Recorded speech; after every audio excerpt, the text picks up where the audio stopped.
What's up, YouTube? What's up, people watching on Facebook? Sports and basketball fans. Your boy Dread is back, here to give you guys my prediction on the 2015 NBA Finals between the Cleveland Cavaliers and the Golden State Warriors. Now, just a quick recap of the Eastern and West Conference Finals. This is probably the least, I don't know, let's see, this whole playoffs has been exciting because some of the unpredictable stuff has happened. But the last round of the playoffs, Eastern and West Conference Finals, is probably like one of the most predictable things in basketball history. I mean, especially with, with both squads lined up the way they are. And I said in my prediction video, I believe I said Cavs in 6 and Warriors in 5 or 6. Somebody correct me if I'm wrong. Go look back at that video. But the Cavs completely swept the Hawks, and it was, I mean, like, I expected a little bit more of a competitive series than that. But game 2 was pretty much the beginning of the end. Well, game 1, I mean, because, the Hawks was the #1 seed in the East, and then the Cavs beat them at home with Kevin Love hurt and with Kyrie Irving playing with a bad knee. But both of them, well, not both of them, but Kyrie should be 100% by the time by the first round of the NBA Finals. But yeah, LeBron James, I mean, like, I'm going to make a separate video about this, this whole LeBron James and Michael Jordan and Kobe Bryant comparison. I'm going to make a whole separate other video about that. But anyway, just to get back on topic, I mean, Kyle Korver was hurt. Al Horford was playing his ass off, but he couldn't get the job done by himself. Let's see, there was a couple other people who were hurt and injured on the Hawks squad, and it was just a debacle. It was just terrible. The best game they had was probably the first game, and then every other game after that was a complete run-through. Now, I mean, if you take, like the Cavs and LeBron James have a lot of haters. Don't get me wrong, but if you take the #1 seed team in the East and then you sweep them, you make that team look minuscule. If you make that team look like nothing, then you deserve it. Then you deserve all the credit in the world for taking the #1 seed and just sweeping them like that. And now, anyway, just to move on to the Western Conference. To me, that series, I mean, like the series between the Warriors and the Warriors and the Rockets, that series should not have went on as long as it did. And the reason why it did was, well, I'm not gonna say that because the Hawks, I mean, not the Hawks, but the Houston Rockets, they do deserve a lot of credit. I mean, and James Harden, he played his guts out, but in the last game he had 13 turnovers an entire game.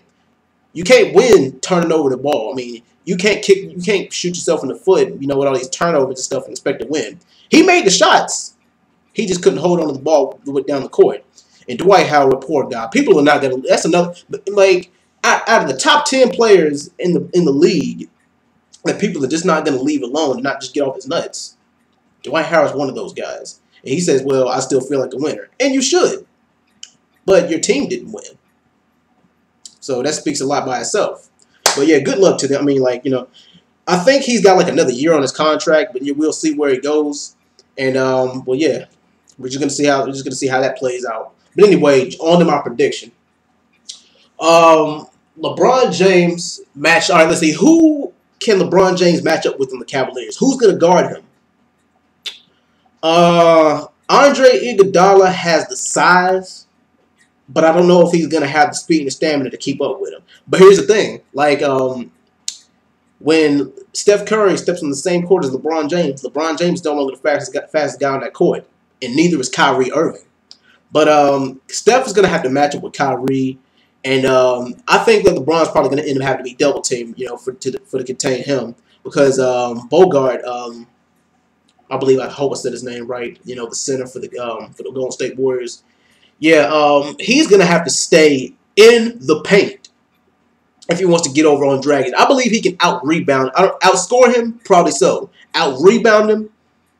Probably so. He's probably going to be a better matchup.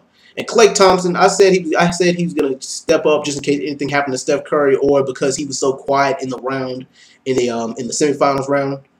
But yeah, Klay Thompson is really gonna have to step up with his performance. I mean, even if he doesn't really have the prettiest, I mean, he just. And I don't really care if you're pretty, or if you're highlight reel material, as long as your performance is effective and you're making plays in that count and you're scoring. But yeah, and Kyrie Irving, like, he's good. I believe Kyrie Irving might actually be a good matchup with he might actually match up well against Klay Thompson too, as far as the defensive side is matched up. Other than that, it's gonna have to be Steph on Kyrie. It's gonna have to be. And let's see who else. Well, those are pretty much the big three against the big three. And like I said, well, Iguodala, he's gonna have to like kind of play the role of forward slash center like he doesn't already. But yeah, he's gonna have to get more rebounds and he's gonna have to block a little bit more shots when they count. But which I believe he can do. Now, as far as my overall prediction, it's hard knowing who's the underdog and who's the favorite here.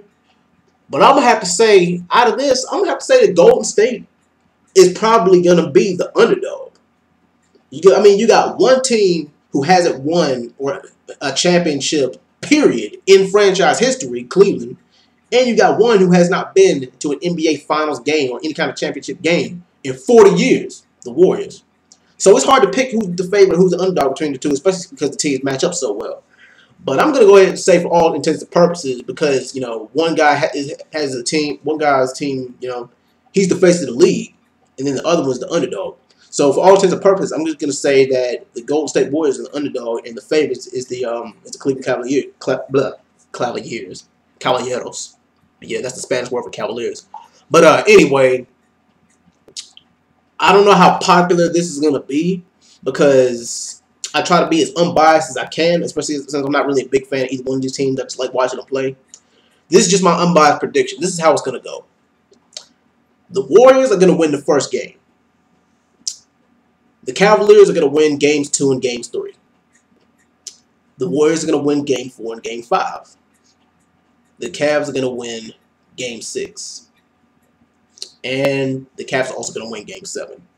So I got the Cavs at 7, winning games 2, 3, 5, and 7. But that's just my opinion. You guys comment on the video. Let me know what you think. Give me your NBA final prediction. Let me know if I'm right or wrong. And, well, I'll see you guys in the next video. I'm out. Peace.